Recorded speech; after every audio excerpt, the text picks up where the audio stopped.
پښتنو د حقوق علمبردار فخر پختون شیر پختونخوا ملی رهبر جناب آفتاب احمد خان شیرپاو رو په خپل پر ځای باندې ودرېږئ د لاسونو په پړقا کې د خپل قائد یو ښکلی استقبال وکړئ.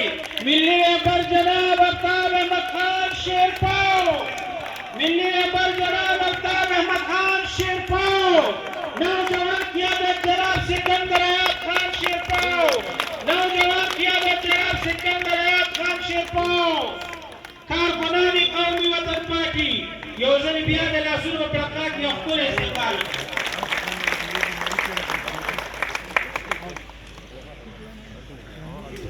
تیاری کی تپاس کوم چې هغه راشي او د سټیج باقي کاروي ترلاسه کړي راشي او تلاوت کلام پاک کی مولانا باسط صاحب ورغورو د تلاوت یو غونډه کیږي هغه لپاره د یو مشر ضرورت دی. زه د پی کې چک فند ارګنایزینګ کمیټې ممبر جاوید حسین خان نوم پیش کوم. امید لرم چې تاسو سره مقابله کوو. د قومي وطن پارټۍ د مشرانو له اړخه د ارګنایزینګ کمیټې له اړخه مبارکي ورکوم. مبارک هم شي. ملګرو دا کوم تنظیمونه چې جوړ شوي دي اوس د دوی به څه کاري، دوی به څه نوي خلک پارټۍ ته راوستل دي.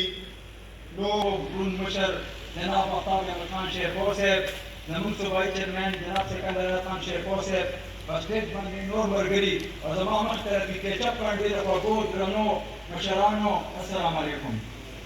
زه خو اول د ټولو مین کونسل د ملګرو شکریه ادا کوم چې زموږ د ارګنایزینګ کمیټې کوم ځای ته تللې ده. دا ملګري ډېر په مینه باندې راغلي دي او تنظیمونه ډېر په ښه طریقې سره جوړ کړي دي. نو زه د دې نه مبارکباد هم ورکوم د مشرانو له کشرانو له چې دوی بھرپور حصہ اخیستې ده د تنظیم په جوړولو کې. یا ټول ملګري چې مبارک